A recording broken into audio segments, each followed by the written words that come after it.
Welcome to Killer Women with your host, best-selling author Danielle Gerard. And now, Danielle's next killer woman. Hello, and welcome to Killer Women Podcast, a proud member of the Authors on the Air global network with more than 4 million listeners. I am your host, suspense author Danielle Gerard, and my guest today is Lisa Jewell. Lisa is the #1 New York Times bestselling author of 23 novels, including Don't Let Him In, None of This Is True, The Family Upstairs, and Then She Was Gone, as well as Invisible Girl and Watching You. Her novels have sold more than 15 million copies internationally, and her work has also been translated into over 30 languages. You can connect with her on X at Lisa Jewell UK, on Instagram at Lisa Jewell UK, and of course on Facebook. Welcome, Lisa. Thank you for having me. It's so fun. Lisa came onto the show. I can't even remember. Are you going to say 4 years ago? Yeah. I'm so excited to have you back. It's so fun to be with you in person, Real live. I know. Touching. Yes, exactly. Touching. And since we're post-pandemic, we can actually do that without all the elbow, I think. So before we get started into all things, I have this beautiful cover. Look at this gorgeous book. Tell us about Don't Let Him In. Okay, so Don't Let Him In is the story of one man and many, many women. He's a very bad man. When we first meet him, he's called Nick Radcliffe, and he's just walked into the lives of Nina Swan and her daughter Ash Swan, who are still grieving the loss of Paddy Swan, who was Nina's husband, who died in a very traumatic accident. And Nina's daughter Ash gets a very strange feeling about this perfect man who's just walked into her mother's life and starts asking a lot of questions and kind of carrying out a bit of an investigation into this supposedly wonderful man. We also meet a man called Alistair Gray, who is married to a very, very sweet woman called Martha. They have a baby girl together and they're very, very much in love. But Alistair has started behaving quite strangely, disappearing for days on end, leaving his phone switched off and being uncontactable. And Martha is starting to feel very uncomfortable about what's going on in her marriage. So she starts asking some questions and doing a bit of investigation. So it's alongside that, you get into the head of a man who might be Alistair Gray, he might be Nick Radcliffe, he might be somebody else. You find out what makes him tick and how his mind operates. And so these 3 stories sort of go along side by side, and then there's a car crash moment and everything. Yes. Everything falls off. Car crash. Yeah. And there's a lot of like wonderful female rage in this book. Since we're on Killer Women, I thought we could unpack that. I mean, I remember the last time we interviewed him, we couldn't quite remember which book it was because 23. So long ago. We were much younger then. Yeah. But I remember that book you were saying kind of it just came to you. You wrote so fast. So what was it writing this book like? How did it, Yeah, this one I wrote this one in 9 months, which is kind of average for me. Okay. And I wrote this book off the back of writing a book for Marvel, which was, so I'd written a book, I'd spent 14 months completely out of my comfort zone, doing things I'd never done before. It was the hardest book I've ever written. And the whole time I was writing it, I was thinking, get me back in my comfort zone. I want to write my next thriller. I just want to be sitting there writing a thriller and doing what I know how to do and not finding it all so difficult. So I really did just hit the ground running. I was just desperate. Yes. Desperate to open the door into a normal house, in a normal world, with normal people. I love that you call this normal. Yeah, well, compared to the Marvel universe, right. it's normal. Right. And yeah, so I was just ready to go with it, and I wrote it really, really quickly, and particularly writing from the perspective of the man, the bad man, Nick or Alistair or whatever his real name is.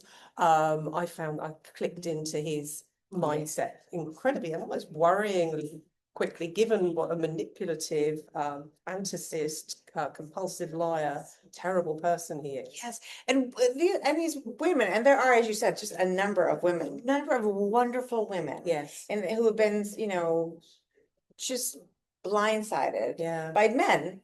Multiple men. And also, I mean, Nina is coming out of, she's lost her husband, but there's stuff in his past that she didn't know about. And Ash dealing with, Ash is this, as you said, she's speaking up for her mother, but she's sort of an unreliable narrator. Oh yeah, she's got his backstory. She's just gone through a mental health crisis. Exactly. During which she did some very strange behaviour. So nobody really trusts her, which is why she doesn't trust herself to put herself in the path of this oncoming collision between her mother and this man, because she knows that her mother will just think she's reacting, Yeah. emotionally, and will not countenance Right, it. right. Yeah. And it's, I mean, this happens so much to women. I mean, not in, Yes. thankfully, not quite like this, but of course it does. It does. But this Women do behave like this as well.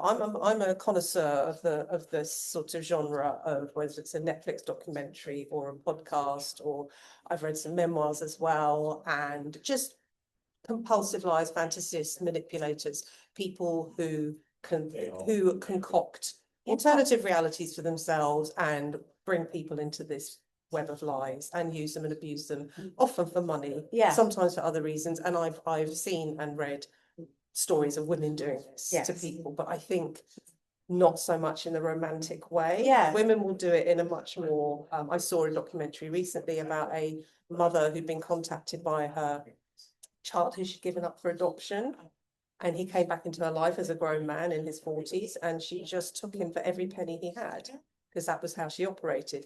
But a romantic scammer does tend to be a man. Yeah. Women don't tend to do that to men in a romantic setting. Yeah. Yes, it's kind of a unique thing. But actually, for me, you talk about the female rage in this book, and I didn't set out to write this to be a sort of sisterhood. Oh, understood. Yeah. And often, if you've read a lot of my books, so many of my books subvert this general idea that it's always the man who's the baddie or the monster or the villain. And I've got some putrid female characters Yes, you do. in my backlist who do horrific and horrible Yes. things. So it was kind of almost unusual for me Yeah. to Yes. focus in on one man doing really, really bad things to lots of good women. Yes. And that's quite refreshing. I bet it was. Yeah. And it isn't so much, I felt like the book sets out for female rage. It's more that it evokes female rage. Yeah. Like, I mean, these women actually handle this all I mean, they're devastated. So, I felt as a, woman, and of course, I've just gone through a divorce a couple of years ago where my husband had a 2.5-year affair with a massage therapist. No. Right. Lord, Yeah. God, no. It's okay, because the next book is about that. Okay. So, you have to Fantastic. find your space. But it is, I do feel like you read these women and half of you as the reader wants to shake them. Yeah. Right. And half of you is like, oh, I would have done the same thing. And I did believe him because of course you want, and especially if you have children. Yeah. Right. Or it's a long relationship, and it's too easy to just suggest that women, at the first sign that their man is not who he says he is, or is behaving in a way that makes you feel uncomfortable, at that first moment you just walk away and say, oh no, because you've pinned everything on this man. And this man, his job, because this is the thing with this guy in his book, he doesn't have a job. Women are his job. Right. And his job is to make a woman trust him and to make a woman believe that they have a future with him.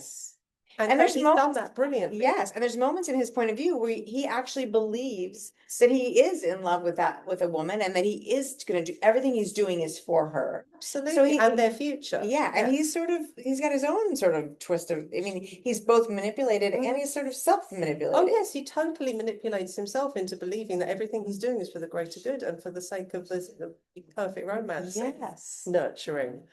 He genuinely does believe in his own false narrative. Yeah.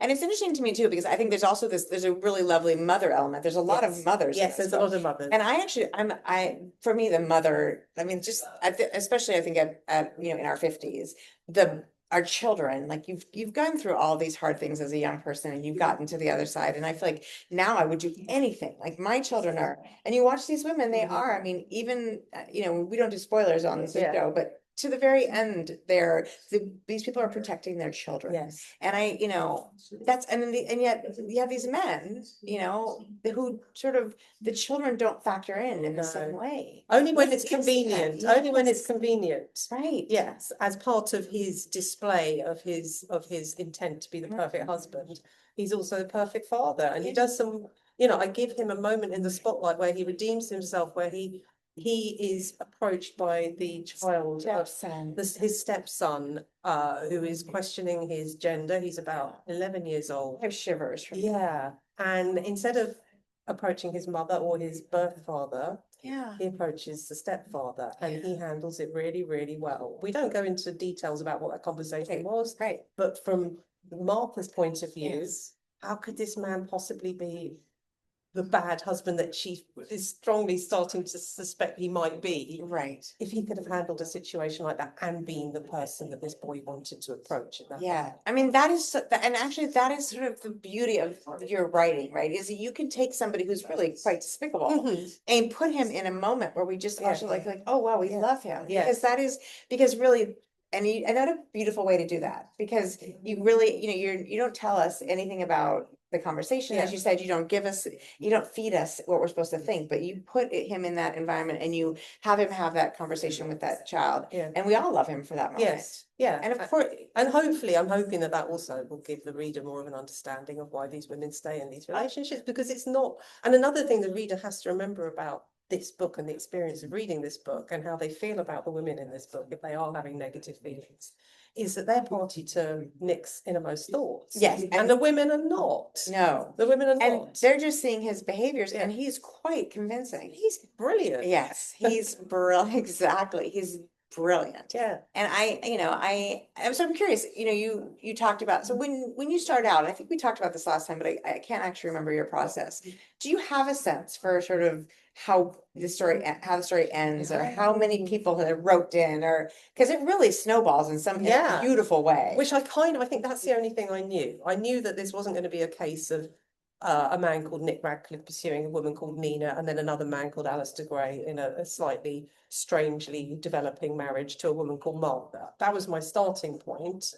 But obviously I knew that the kind of guy I was writing about was going to have a lot more stuff Yes. in his past and possibly even in his current moment. I Yes. didn't know as I was writing whether in fact Martha and Nina were the end of the line. There could have been other women also in that contemporary Yes. storyline. But I knew that going back that there would be, and I knew they'd hit a point in the book where Ash, her investigations would get her to the point where she would meet these women and hear their stories and their experiences that they'd had with this guy under different names in different Yes. parts of the country, with him with a different career and a different backstory and a different sob story. Yeah. So I really just had to sit with the book and let it all unfurl to find out who these other women were and what their experiences had been. So talk to us about that sort of like sit with the book. I love this because Yeah. it's such a writer term, and people are like, what does that mean? So when you're sort of, you know the setup, you started with sort of the 4 years before Yeah. and the moment, which is beautiful. And so at some point you have that starting point. Do you usually know like kind of are you somebody who sort of sees the beginning? Yeah. Or are you back I'm at very much a beginning focused writer. I don't I think, yeah, obviously I knew that the energy that was going to propel this book would take it in a certain direction, but I hadn't thought through any of that when I started writing it. I just had but in fact, the opening scene is a nameless man turning up in a florist's van and delivering a bunch of flowers to a house by the sea. And inside that house, people are at a funeral party, and he expresses some negative thoughts about the people that live in that house. And we don't know who he is. We don't know why he has negative feelings about the people who live in that house. And that's all I had, apart from obviously knowing that this was going to be about a serial romance scammer. So yes, I very much, I kind of deliberately don't want to think too far beyond that opening moment, because once I've decided what my opening moment is going to be, I feel like it contains everything. Yeah. If that makes sense, it's already all there. I don't really need to wonder too much about or think or plot or plan, because it's all in there and I just need to let it spin out.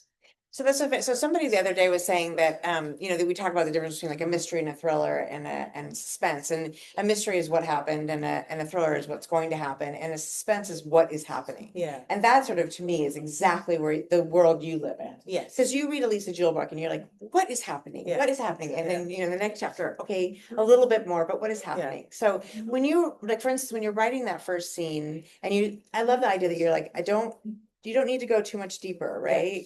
Because you're asking more questions really than you are. And is that sort of how you go into, so then you're like, the next scene is we get a little bit more, but then we have more questions. Yeah, I have a sense that obviously I like to alternate my points of view. So I know that I'm always going to be writing in that particular pattern. And I knew at the beginning that I was going to be, once I got beyond this scene of the flowers being delivered, that I was going to be visiting him 4 years earlier, which we haven't mentioned, where he's married to a woman called Tara. And then that's from his point of view. And then there was going to be Martha, and then there was going to be Nina. But beyond that, it was all up. Yeah. Yeah. Okay, so, and that feels, I mean, you've been doing that since the beginning. Yes, I've been doing that since the beginning. And actually, it took me such a long time to realize that was okay, that was fine. I used to be quite down on myself for the fact that I wasn't more organized and I didn't plot and I didn't plan. And I used to overthink, I think, my process. I used to do a lot more rewriting with those books because I would think, oh no, I've made a mistake, I need to go back and fix it. And then there came a point about halfway through my career when I just thought, just stop overthinking it, just trust yourself, this is how these books happen, just go for it.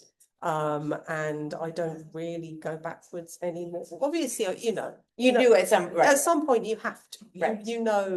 I mean, the book that I just finished writing, there was a moment where I had introduced the possibility that a character had a funny when I think about it now, a twin sister. Oh, and it seemed clever in the moment when I thought of it. And the minute I started writing, I just thought that's just nonsense. And if you do that, then that's going to affect that, and then that's not going to work. And so I just cut that all out. But it's very rare for me to do that.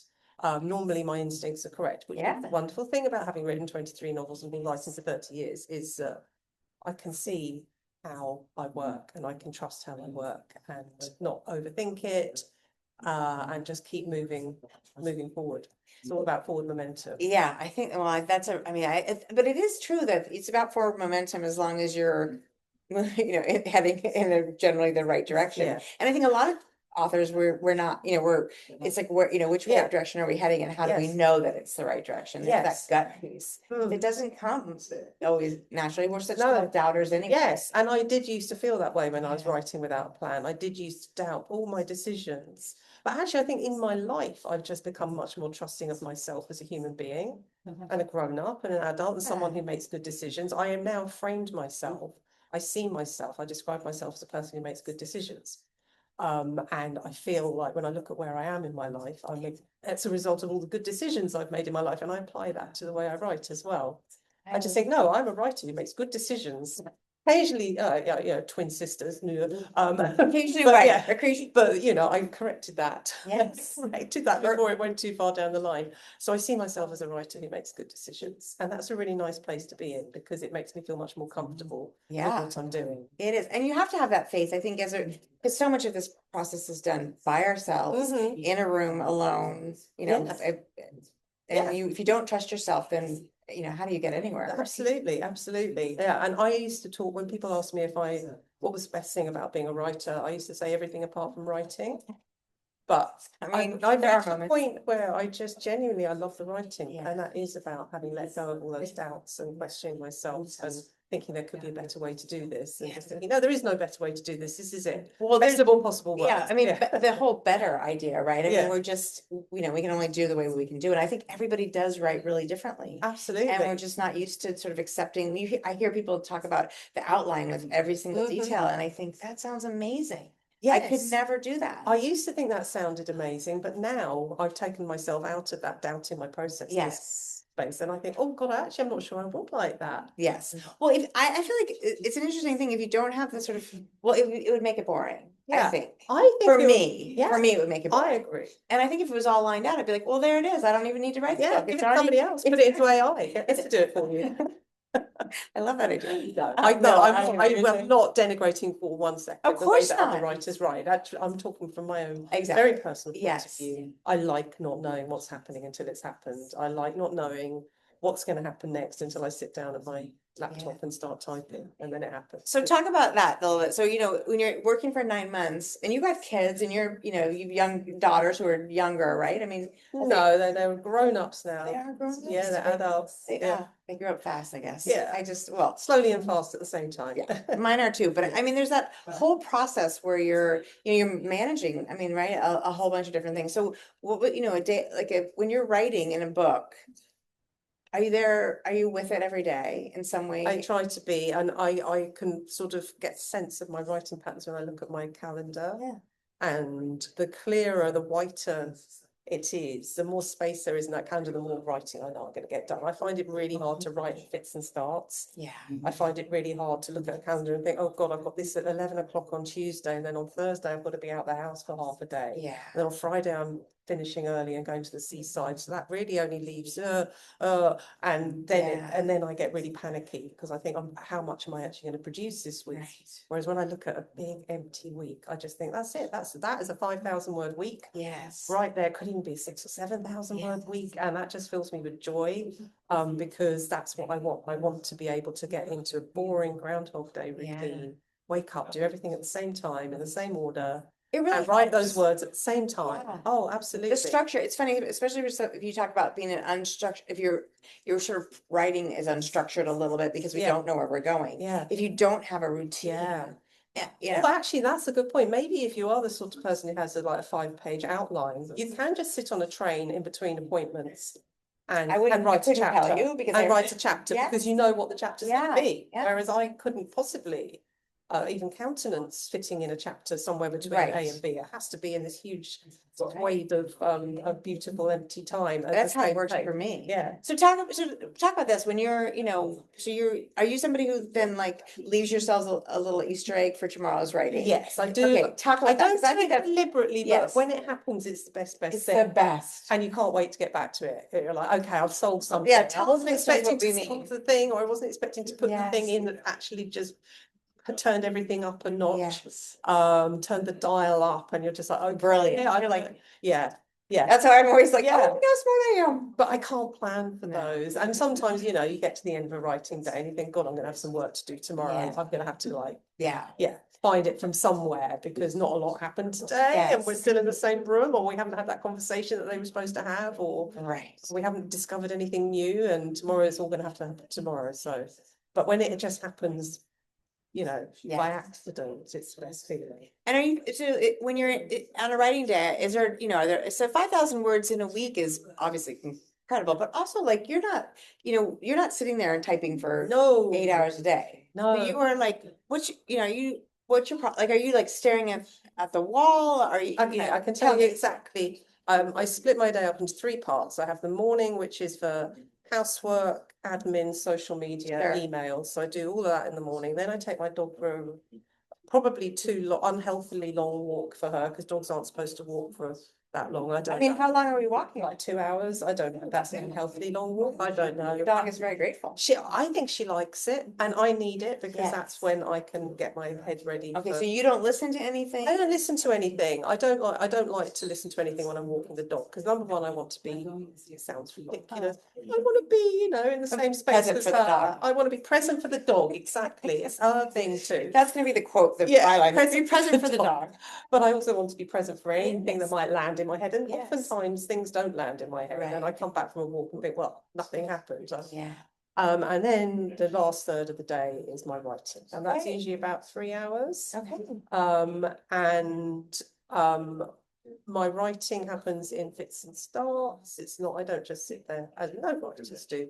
But I have found a really good foil for the need to procrastinate, for the need to do something that isn't writing, that doesn't involve getting up and doing something or going down a rabbit hole. What you have to avoid, or what I have to avoid when I'm doing things that isn't writing, is going down rabbit holes. Oh, yeah, So rabbit chewing holes. up time and thinking, oh God, I was on there for half an hour. Yes. So So my thing is I always have a property search running.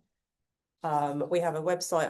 What's yours called in the US? Willow, Yellow. Oh, Zillow. Zillow, that's it. Well, we've got one called Rightmove. Okay. And I always have a property search going there for a particular postcode in London. Okay. And I just look at houses. And that's I just go and look at houses, usually in the higher price of course. range, Right. the lovely, beautiful Mayfair penthouses and what have you. And I just look at them, and that I don't get sucked into it. It gives me a little break from writing, but I don't get sucked into it, and it doesn't take me away from the writing. Then I can just flip straight back into, works for me. Everybody's got their thing. I'll have to go check out Zillow. Yeah. Now I'm gonna bookmark Zillow in my life. Okay, so this process is, I love this 2 hours. So in those 2 hours, are you thinking about sort of where you were, or do you start them thinking, okay, this is where I am in this book? Are you talking about the dog walk? Yeah, the dog Yeah. walk. I mean, or is it sort of like, do you feel like because if you're doing this sort of every day, Yeah. you're already still in the book? Yeah, I think I am already still in the book, and why I like to keep an open mind, apart from being present for the dog, is in case something comes to me. I'm not walking around thinking, come on, Lisa, come on, come up with the next thing. You need to know exactly what you're going to write when you open your laptop when you get back. I just open for the possibility of something happening. And quite often it doesn't. Quite often my head is full of absolute nonsense for 2 hours. Yes. And I get back and there's nothing in the bank. But hopefully, but even in that instance, right, you sort of let go. There's all those spinning things that we all do all the time. Yes. That hopefully you've spun them all out. That's a really You've good point. exhausted them. That's a very, very good point. I've never considered that before, that when all that nonsense is happening in my head, maybe I'm clearing space for the thing that I have to do when I get home. Right. The important thing. And you look forward. Yeah, I do. I didn't used to, I didn't used to like writing. I really didn't. I used to find it really, really, really hard. But I really look forward to it now. And I get really cross if something stops me doing it. Yeah. It's hard to guard your time because I think people in your life see that open space. Oh, it's simple. My daughter loves to call right at the perfect moment when we're just into the book. Well, and it's hard to not answer those calls. Well, I work in the kitchen, which, I mean, yes, I probably will take my fair share of the blame for the fact that I work in the kitchen. Obviously, other people have to use the kitchen too. Do they though? During those hours? That's one thing. But I have tried to explain to my husband the sound of the lettuce, what are they called? The keys, oh, for goodness sake. The sound of my fingers tapping keys on the keyboard is that I'm writing. Yes. So just shush now. Oh. But no, it has absolutely no concept of. Are you wearing? No. I actually put I'm in the mountains of Montana, so it is as quiet can be. And still I put earplugs in. Because that way if somebody comes to the door to deliver a package, I don't want to know. You don't want to know. Oh gosh, I'm doing it all wrong, aren't I? Oh, I would say that's probably with my ears empty. That's probably yes. I have to get every time the door goes. I have to go and get it because I'm closest to the front door. No, it's the people talking to me. I don't understand. I have no understanding of what makes a human being, be it my child or my husband, think it's okay to talk to me while I'm writing. It just doesn't compute. But they probably think, well, why are you writing in the kitchen then? So, but what is it about the kitchen? Like, that's interesting. I would say, I've talked a lot about the fact that I write in the kitchen, but things have moved on for me recently. So my youngest daughter finished school for good in May. Congratulations. Yes, but that meant that she was at home. Oh, yes. Full time, and she's very chatty. Love her company. Very, very, very nice person to spend time with, but not when I'm trying to work. So I started writing not just in my bedroom, but on my bed. Okay. So and my bed faces French windows that open out onto my London communal garden, which is all weeping willows and a beautiful. Beautiful. And I don't know why I didn't think of it before. Yeah. And it's actually really comfortable as well. I'm getting to that age where I get really stiff if I sit in a chair for too long. And yes, I am familiar with that. But then also sitting in a bed for too long. I don't know. I've got a really expensive mattress. Oh, okay. I need to upgrade. I just find it really comfortable. Yeah. So I sit there, and in fact, I just did my paper edits for the new book, and I honestly happy as Aaron, the dog at the end, yes, cat sometimes as well. And I just think, this is me now. I think I'm going to leave the kitchen. I've graduated from the kitchen. Yeah. People do still come in and talk to me, but they have to make an effort. Yeah, and they have to come in through the closed. Yeah, you could close the bedroom door. It's hard to close the kitchen door. Yeah, impossible when it's open plan. Yes, exactly. There's no kitchen door. There's no kitchen door. So can you tell us I want to hear a little bit about the Marvel project. I know you probably talked a lot about that, but you were approached. And what was that? You said it was sort of interest, but tell us about that. It's just the career. When you've had a long career as a writer, so many unexpected things happen that would never have happened to you if you hadn't been in that world. And this was one of those moments. My agent phoned me up and said, I've had the most bizarre email through. I'm going to read it out to you. And it was just a proposition from the commissioning editor at Disney saying he'd been asked to start a new imprint for Disney called Marvel Prime, and he was approaching thriller and crime writers to write long form of novel length books about Marvel characters. And I'm sitting there, I'm not a Marvel person. Right. You're like, what? I'm not a Marvel person. But then he carried on reading, and it turned out they had already assigned me a character, and that was Jessica Jones. Yes. And I'd watched all the Netflix series. Right. And It's a great series. Such a yes. great series. What a great character, actually. If you She's had to- such a great if you had character. to choose one. And if I talk about the struggle of writing that Marvel book, it was nothing to do with writing Jessica. Jessica was a breeze. Right. And that was why I agreed to do it, because I just thought, oh my God, I would love to write Jessica Jones. I get to be She's so- Jessica yeah. I get to be Jessica Yeah, Jones. you're like, And she's so cool and so Yeah. awesome, and she's got so many struggles going on. Yeah.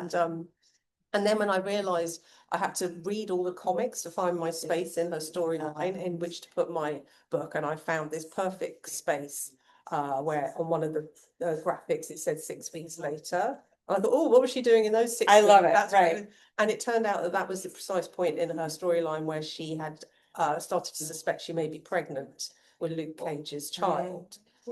So that was fun. So she's an alcoholic, Yeah. and I had to write her in this moment in her life where she's starting to think she has to protect something Yeah. else, and it's not just about her. What a beautiful, like, what a perfect moment. Right? Yes. Especially from, like, we were just talking about the women, the motherhood, Yes, all those things, you know, a real turning point for her. absolutely a real turning point for her, and her having to overcome all her trauma because she's an alcoholic because of her trauma. Yes. She's self-medicating, and so yes, there was so much to do. She was the funnest thing. I'll bet. It was all the other stuff. Of course, it's so hard, right? Yeah, And all the other and stuff. it's hard also. I mean, you know, even though she's fabulous and it's so fun to get to step into those shoes. They aren't your shoes, right? It's all been set up in a way that you're like, wait a minute, because we're so used to having kind of this utmost control. Yeah. Even if we're not really thinking about it consciously, how these characters are created, it's your brain that's Yeah, working. yeah. Versus being handed like, here's a Yes. character who's fully formed and Yeah. now, Yes. what a fun experience. It was really challenging, and I talk about how confident I am as a writer now, and how much easier and more fun I find it now that I've accepted the way I write. Yeah.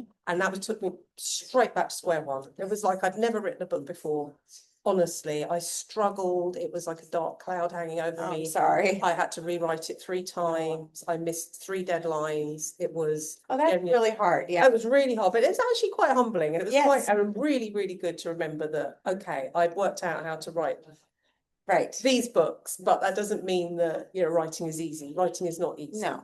It's, That's I don't all. think it's ever gonna get easy, No. but I do love this confidence of like, hey, this is how I do it. Yeah.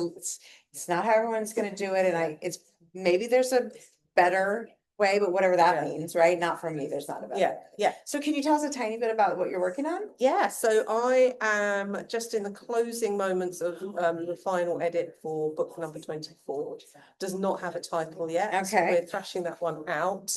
And this will come out next June. Okay. In the US, it will come out in June. And it's different. I think I feel like all my books are always different to the one that came before, and this one's very different to the one that came before. And it's about, in fact, it features a character from Don't Let Him In. And it's a character in that book called Jane Trevally. Oh, yes, I like Jane very much. Everybody liked Jane, and I loved her so much. I Yes. thought I want to write a book about her. So she's the main character, and she stumbles into the path of another mystery and gets a little bit like, I kind of want to be a private investigator Yeah. now, because I really enjoyed doing the.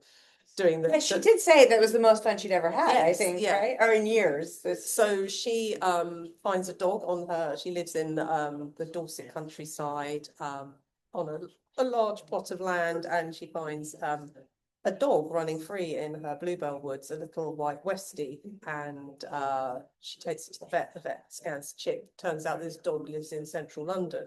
Oh, wow. So she decides she's going to deliver the dog back to the house in central London to its owner. And as she approaches the house, she realizes that she has been to this house before, many, many years ago, when she was in her early 20s, and she's always thought about it as the night that she nearly died. So, I love that. yeah.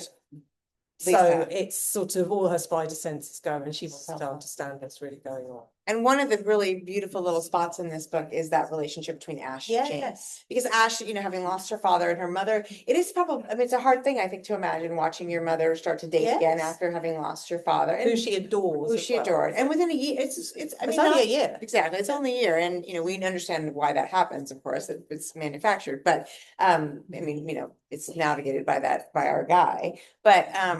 But yeah, I love that Jane sort of takes her under her wing, and that she had this relationship with Ash's dad, Pat. It's Yes, so no, fun. I don't know. I wasn't expecting, when I brought Jane into the picture, I wasn't expecting her to become like Ash's buddy in that way.